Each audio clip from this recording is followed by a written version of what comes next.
Hello,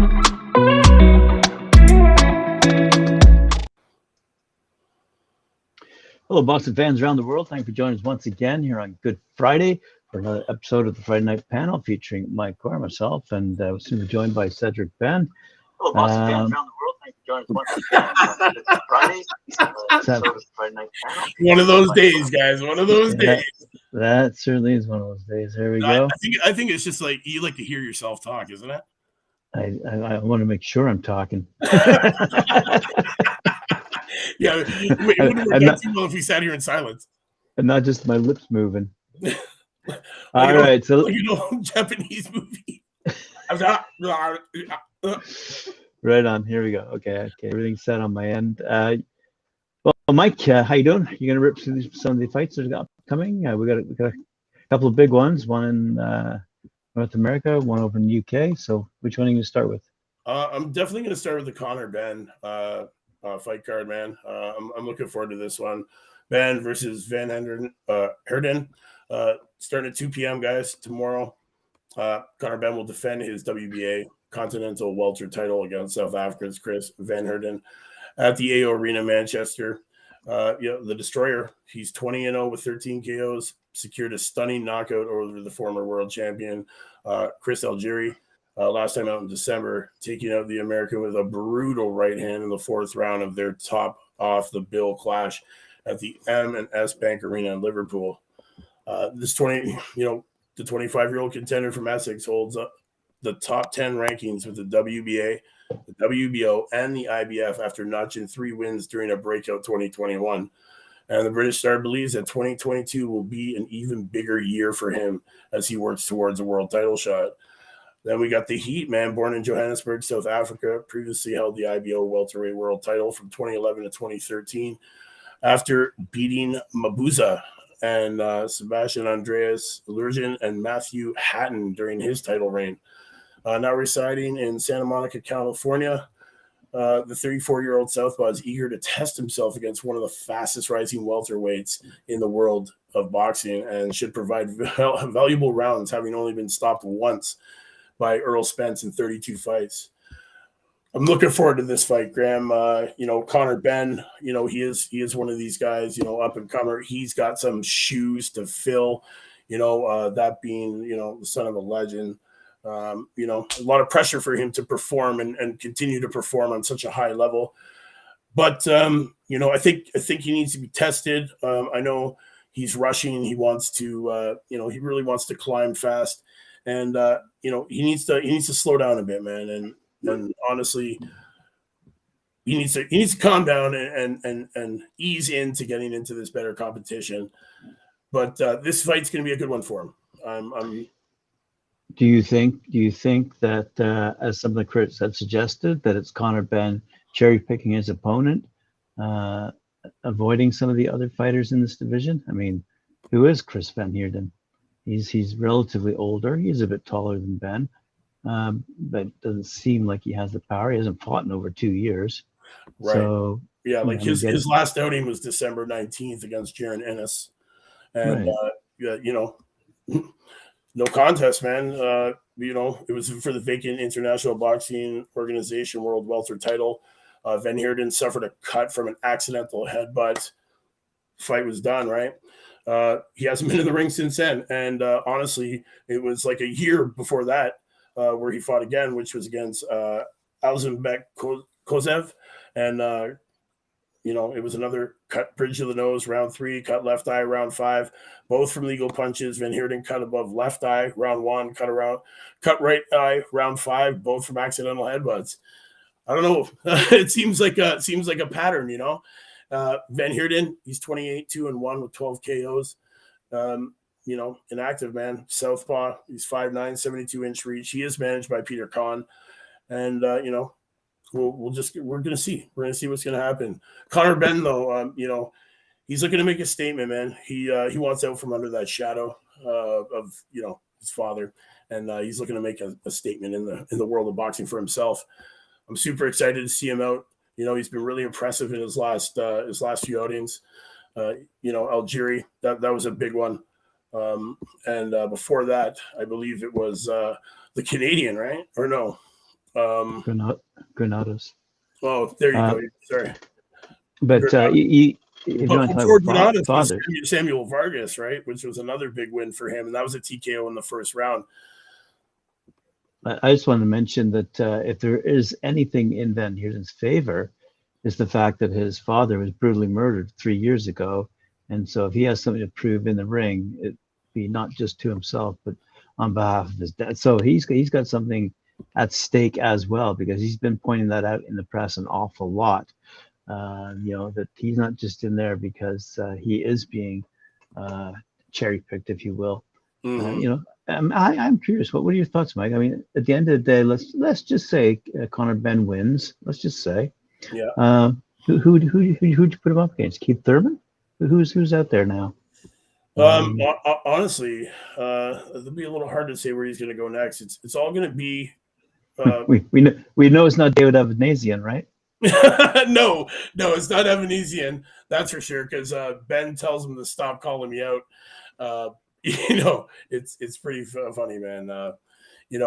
It's interesting.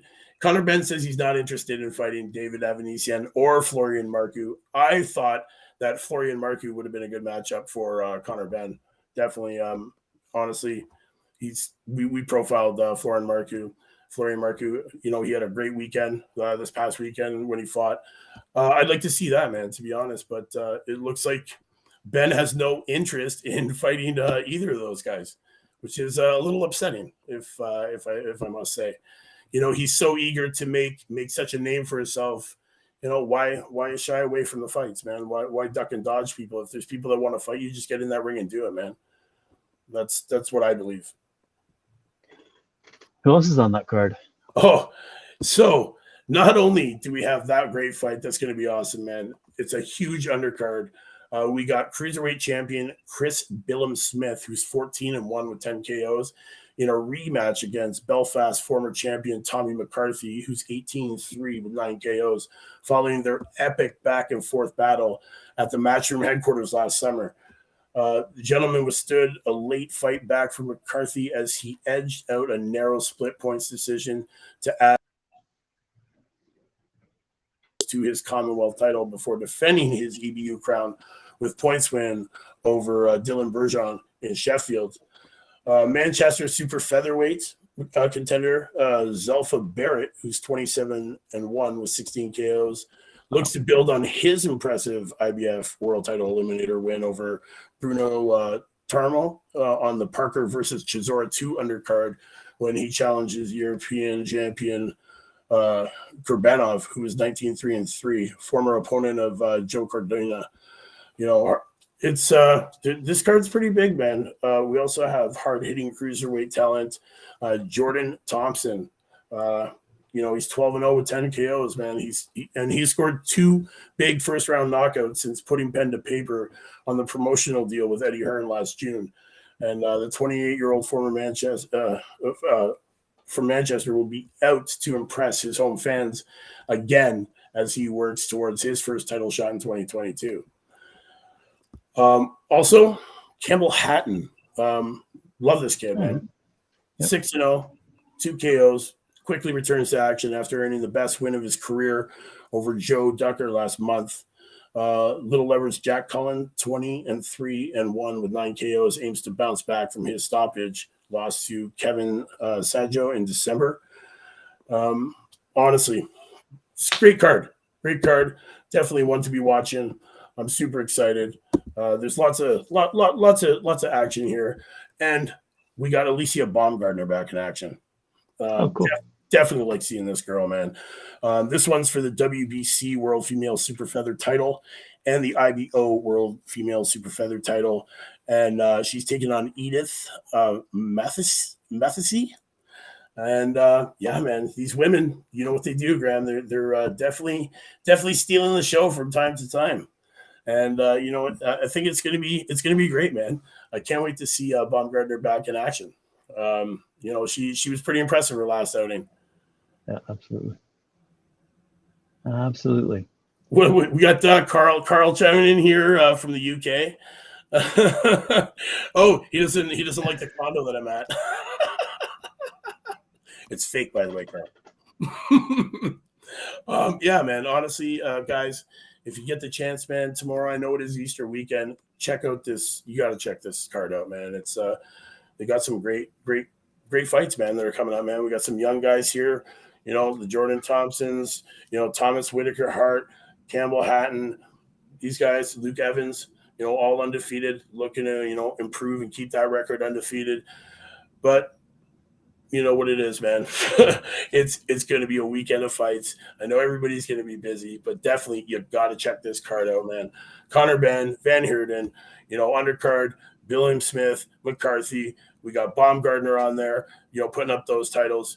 You couldn't ask for a better card, to be honest, for this weekend, with it being Easter. But it's not the only card. Nope. Who are you looking forward to seeing? Who are you looking forward to seeing on that? You looking that Baumgartner? You want to see Baumgartner back out in action again? Yeah, I do like the women. I've mentioned it before. I've mentioned it again.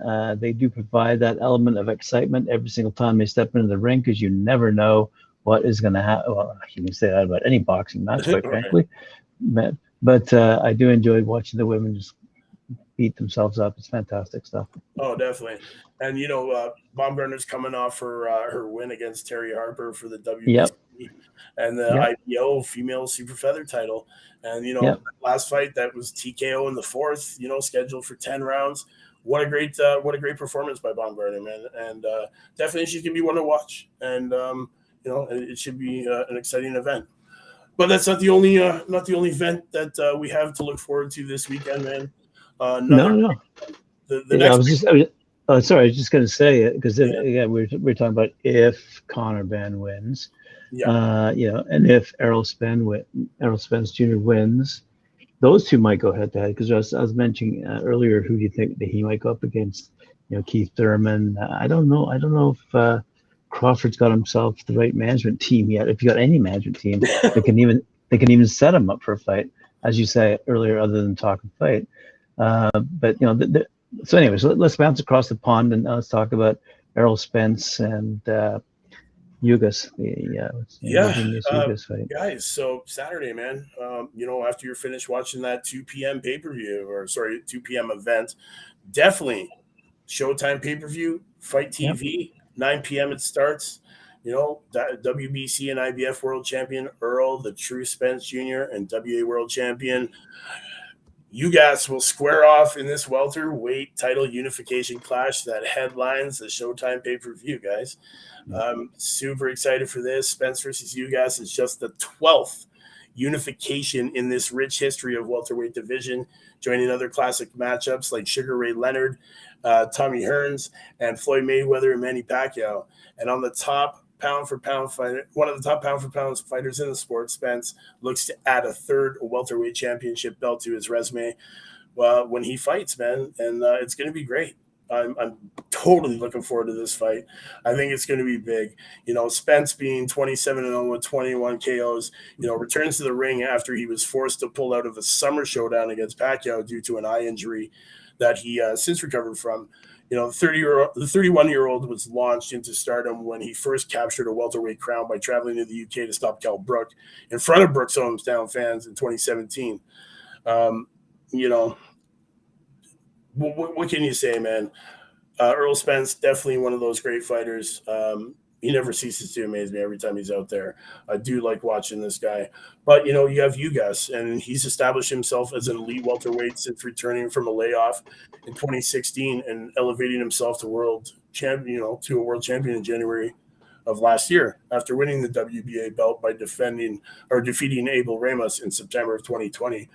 He solidified his world championship status last August when he stepped in for an injured Spence to defeat Pacquiao by unanimous decision. Hailing from Santiago, Cuba, and now living in Miami, Florida, Ugas was on an 8-fight winning streak before losing a narrow split decision to Sean Porter in the first world title fight in March of 2019. Having been edged out on the scorecards after what appeared to be a 12th round knockdown in his favor, was ruled a split by the referee. The Olympics bronze medalist trains in Las Vegas with renowned coach Ismael Salas, and owns victories over the undefeated fighters Jamal James, Omar Figueroa Jr., we got Prella, plus veteran contenders Thomas Dillamore and Ray Robinson. It's going to be a great fight, man, and it's got a great undercard as well. We got Radzahab Butayev. He's up on this here on the undercard for the WBA World Welter title against Steninis. I like this kid Butayev, 14-0, looking to stay undefeated. Yep. And I'm happy to announce, man, that one of our Canadian brethren, Cody Crawley, the Crippler, is up. Oh, nice. Action, another welterweight bout, and he's looking to improve to 21-0 against Josito Lopez, who is 38-8-0 right now. This is a big one, man. Also, Isaac Cruz is on this card as well. Big fan of this kid, man. The Pitbull, last fight out, he lost against Gervonta Davis, but he went the distance. This kid, he's got no off switch, man. He is literally coming forward all the time, never stopping, man. He's like the Energizer Bunny. I love watching this kid fight, man. He's just got a gas tank that can't empty. He's always pushing forward. He's pressing the whole fight, man. The stamina that this kid has, and honestly, he's got the power to put people out. And I love watching this kid when he's in action. So definitely, this undercard is starting to gear up to be a really nice one. Cody Crawley, Isaac Cruz, Butayev, and then also there's another title up for grabs. Another guy that I profiled, man, Jose Valenzuela. Vacant WBC Continental America's light title against Francisco Vargas. This one's going to be another good fight, man. I'm hoping that my man Jose Valenzuela, this prospect I've been watching for a while, is going to come through, stay undefeated, and put this belt around his waist, man, tomorrow.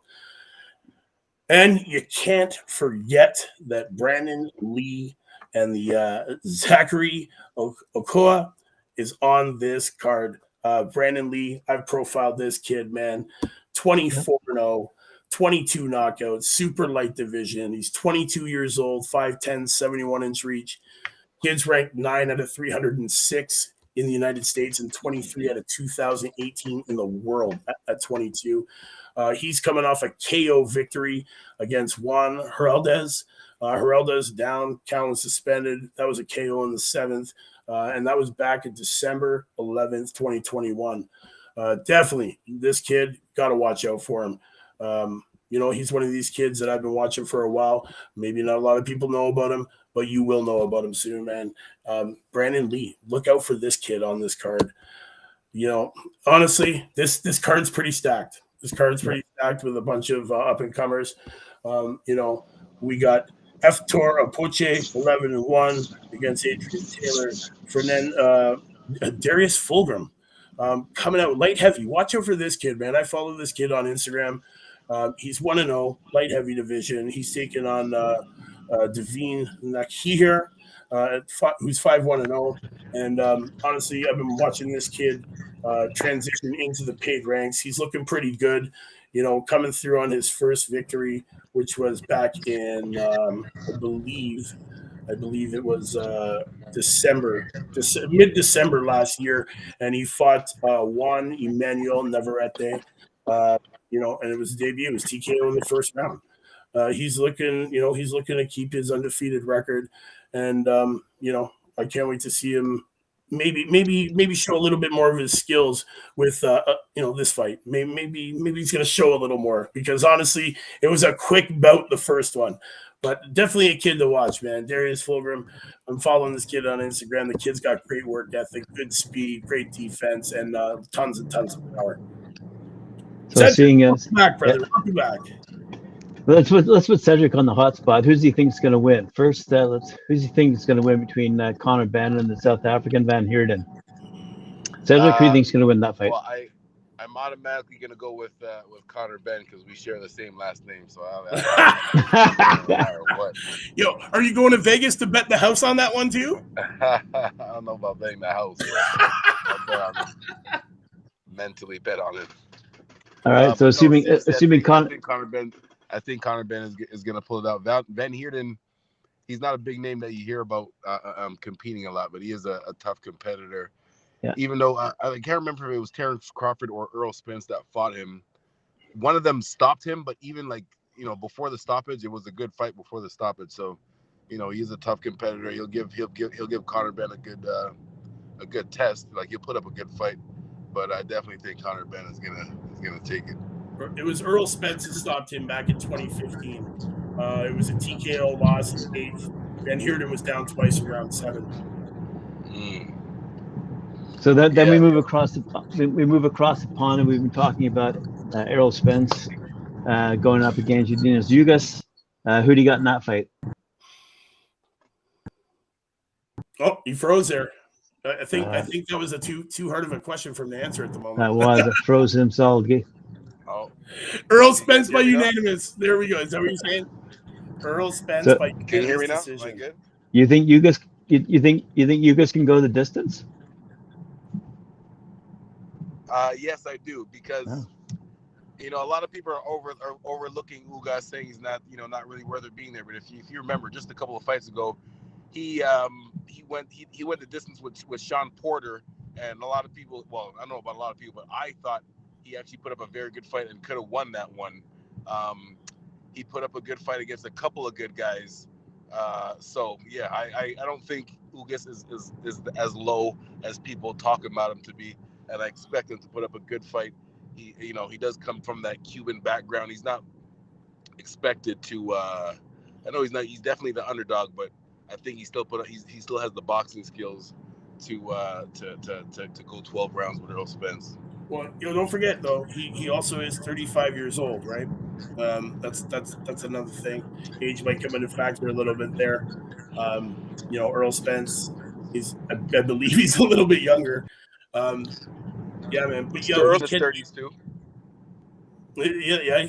Okay. But I believe he is a little bit younger. You know, and when you get into those 30s, man, each of those years adds a little bit of extra. And plus, you know, there's a few questions about Earl Spence. He just had eye surgery a couple of months ago. Yeah. Because remember, that was the whole reason why the reason why Ugas got that Pacquiao fight is because Earl Spence was supposed to get that fight. And, but had to back out due to the eye injury, right? So yeah, exactly. So yeah, man. You know, I think it'll go 12 rounds. Yeah. So we were looking into our crystal ball then, and we were saying, okay, let's say Conor Benn wins, let's say Spence wins. Who's he going to go up against? Is Terence Crawford going to get a shot?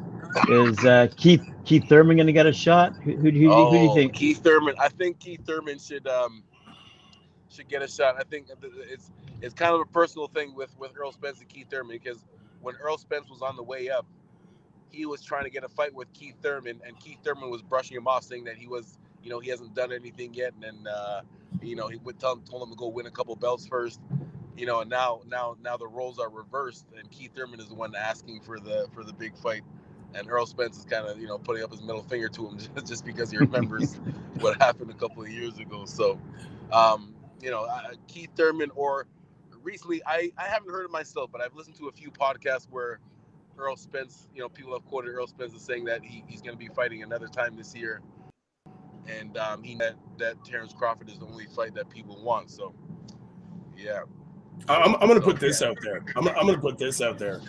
I think next for Ben should be Cody Crowley. Who? Cody Crowley, man, our Canadian boy. You know, Cody Crowley and the Canadian crippler. Yo, Conor Benn is ranked 12th right now, and Cody Crowley's sitting at a nice number 10. Cody Crowley at number 10 on 147? Yeah, but he's number 10 ranked, pound for pound, 147. Like, hey man, let's see the Canadian, you know. Cody Crowley looked good in his last outing. You know, the kid, we've interviewed him.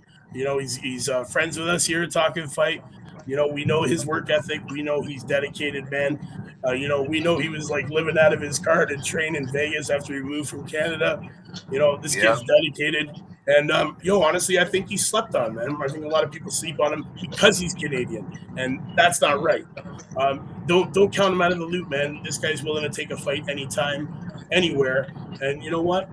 Honestly, if he's sitting 2 above Conor Benn, let's make that one happen. Let's see the Canadian in there, you know?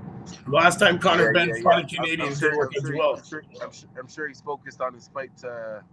Who's he fighting tomorrow again? Oh yeah, Josecito Lopez. Yep, Who was a very good competitor. definitely. He was in there. Josecito Lopez was in there with some top guys. I know he was in there with Canelo. He was Oh in there man, with, he's been in there with Thurman. He's been in there with Miguel Cruz. He's been in there with, and Hurt Thurman. Yeah, he's in there with Alvarez, Victor Ortiz, Jesse Vargas. Like he's been with a lot of people, man. He's got some experience in the ring. 38. He's 38-8, 21 knockouts. It's going to be a great fight for Cody Crawley. I can't wait to see him step up, man. What's Carl saying here? Brooke will be next for Ben. Brooke? Yeah, maybe. Well, could work. It'll be next. Is that what you're predicting, Carl? Brooke will be next for Ben. That would. Carl, my man Carl, I apologize. I was supposed to step on the show yesterday. Definitely, that would be. I don't know, man. I think, obviously I don't know. I don't think they would be taking this fight if he wasn't confident in his eye. Like I don't think, they've been through the training camp. Obviously he's had some tough sparring. They pulled out of the Pacquiao fight. That would have been the Pacquiao fight is a bigger fight than his Ugas fight. So if he had to pull out of the Pacquiao fight of his eye because of his eye, I don't think he would pull out of this one because of the eye. So I think he's 100%. I don't think he's going there thinking that he's wondering what's going to happen.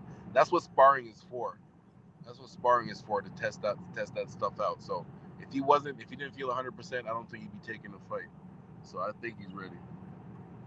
Carl, I was saying that to answer Carl, who didn't think Spence hasn't left. Yeah, it's a good fight. But yeah, if Brooke fights Ben, it'll be at a catchweight. That'll be great. But you know what? He's already turning down guys that want to fight him, who are sitting up the ranks above him, man. He's denying having Eason. He's saying, "Yo, stop calling me out, man. I'm not having any of that." You know what I mean? For Ben. Yo, that's a good one, Carl. Never thought of that one. Crawley should jump in with Evan Eason. That would be great, man. That would be a great fight. I can't wait to see. You know what, man? It's Easter. We get some boxing. It's going to be great, man. Guys, make sure you watch it. 2 p.m., 9 p.m. We got some big things going on in the boxing world. Definitely a great weekend to watch fights. Super excited. Yeah. Someone's going to get crucified tomorrow night. All right. Yo, somebody's getting knocked out, and we feature it Sunday, so make sure you tune in. It just goes to show, though. It just goes to show what a great division this is. We've mentioned these names. We've been talking about this division for a full half hour now. So it's a great division. It's huge. It's huge, man. If you think about it, with this welter division in this welter division, it's stacked. The welter division is stacked, man. It's a great division. You got your top 10, Crawford, Ugas, Thurman, Brooke, Garcia, Ortiz, Evan Eason, Ennis, Butiev, Crawley. That's just the top 10, man. And then, Castillo, Clayton, Ben. We got Ramos, Staninas, Khan, Jamal James, all creeping up the back there, man. So we're gonna get to see some great action for the rest of the year, man. Is there any other? I know there's a fight going on tonight. I can't remember where, but there's a fight going on tonight. But if I can just switch sides here, what about this Andy Ruiz announcement going up against Tyrone Spong and Eddie? Did you read anything about that? Yeah, I haven't even. I've been so busy with the new prospects and this weekend's fights, man. I haven't even had a chance to look at that one yet. It's interesting because Triller's putting it on. Okay, so it's a Triller fight. Okay, so the former heavyweight dude Andy Ruiz going up against an undefeated contender called Tyrone Spong. I think he's 14-0, and it doesn't matter. But he's been accused of being juiced up. So there's a whole thing going on here with this next Triller fight. Just for fun, I'll tell you, because I was reading it on the news event this morning. The fellow who produced So You Think You Can Dance and American Idol, he's the same guy who's producing this Triller Next show. So, Oh, so it's gonna be a dance competition. so So it's gonna be 12 rounds of some ballet with a couple of punches. you know, at the end of the day, you're sitting there going, Andy Ruiz, is over here, and you've got this. Well, okay, I'm going to say it, a completely unknown over here, even though he is undefeated and he's out of Suriname. So it's great that they pick someone out of the blue, out of nowhere. Like as far as I'm concerned, it's great because I was complaining just the other day about it's always either English or Mexican or American fighters or the odd Filipino. But now here's a guy out of Suriname going up against Andy Ruiz. So I'm just saying it should be an interesting fight. I don't know who's on the undercard, but I do know that Triller's putting in some interesting names together, including the producer of the show, as I said. So anyway, I just thought I'd throw that in there while Cedric continues to drive along, and it must be nice to get driven around in that limo, eh, Cedric? Yeah, he's probably going to pull up to the McDonald's any moment now. Yo, give me combo 2, man, when you roll through the McDonald's limo, brother. Oh man. Oh man. Yes. Carl just dropped something, man. It's a shame that all these guys are avoiding each other, man. It is a shame. It really does suck. Man, these guys just need to take one out of the woman's book and just start fighting. That's it, man. That's all they gotta do. Whoa, sorry, what was that last comment? Hey, by the way, sorry, I'm saying it's a shame that everybody in these divisions, man, they're all avoiding each other. They should take one out of the woman's book, man, and just get in that ring and smash that out, man. Yeah, that's unfortunately it's boxing. They say that boxing is a business disguised as a sport. A lot of times the big fights don't happen again. I say this all the time. Sometimes when the big fights don't happen, it's not because these guys are afraid of each other. You don't box for 10, 15 years and all of a sudden wake up in the morning and you're afraid of your opponent. It's the organizations that are thinking about the money that they're making with these champions, and if they keep them a champion. And a lot of people don't know that you get paid more if you have a belt. So that's another reason why these guys are trying to hold on to that belt, where the managements are trying to make sure that their fighters are holding on to the belt, because they get a larger percent of that paycheck too. So yeah. And those sanctioning bodies take a big point of that, a big part of that too. What I tell people is that we shouldn't be mad at the fighters. We should get more onto these onto the organizations, the promoters. The promoters they're the ones that are ultimately the ones that sign the checks and say what's going on, right? So for these promoters, it's risk over reward, man. The reward has to definitely outweigh that risk. You're not going to get in there and risk something big for something small. There's no point. It doesn't make sense. It's a money-making business. These guys are in it to make money. Let's be real, man. It's called prize fighting for a real. It's not, it's not handshakes at the end. It's paychecks, Exactly. Well, having said that, I mean, there's some pretty big news this week with respect to MTK Global, BoxRec, and the Association of Boxing Commissions. Some heavy news with respect to lawsuits, with respect to the U.S. Treasury Department going after Kinahan, the Irish guy now hiding out in Dubai. But he's the guy who started MTK Global. Time out. Can you give me the brief summary on that? I did read the headline. So this guy was Tyson Fury's old manager, and now he's under investigation. And what is the quick brief summary? He's the head of the organized crime that unit. The family without a doubt is named in many jurisdictions as being wanted for a variety of criminal activity. So there is no doubt about that. But they did start MTK Global. They have since apparently parted ways with MTK Global, leaving it in the hands of professionals, such as fellows like Lee Eaton over in the UK. But in the meantime, what happened was there was a fight that happened in Dubai about a year ago, and the results of that fight were not accredited via the BoxRec organization. Right. That led to a whole series of other complaints, and has now led to a lawsuit in total. And the lawsuit is the allegations in this lawsuit are absolutely incredible. There's everything from discrimination, as well as the financial losses that the fighters incurred, endangerment to the fighters because of the false reporting, if you will, or the non-reporting by BoxRec. But this is all because, quite frankly, the fellow who is the plaintiff in this case, he used to pretty well put on all the fights in Dubai until MTK Global came along and kind of took over that space. So yes, you can say it's a bit personal, but on the other hand, the allegations are incredibly serious because they involve what's called racketeering or monopoly. And the U.S. government, the U.S. government takes this incredibly seriously ever since the Muhammad Ali Act from way back when. This is something that MTK Global is going to get in trouble about. BoxRec is going to get in trouble. The Association of Boxing Commissions is going to get in trouble because they are being accused of monopoly.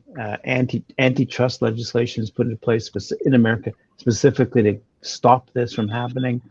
And so they have an awful lot of allegations pending that don't make it look very good for MTK Global at all whatsoever. And honestly, it's just the tip of the iceberg. Wait till this all really unfolds, man. It's just the beginning. Once they start digging deeper and this really starts, getting to the forefront of the media and they start investigating deeper into it, I think it's gonna reveal a lot of things, and there's gonna be a lot of people that are gonna be in trouble. Is this gonna be open to the public? Yeah, definitely. It already is. The lawsuit is actually a public record, so you can actually go online. It's a 102-page document. You can read it from start to finish. It not only details the allegations, but it details the background to the people involved and their companies that are involved. It's an incredible read. It's a book, and it's an incredible read, and it's a fascinating backstory to what should not be happening in a professional sport such as boxing. Yeah, like the mob owning and running stuff.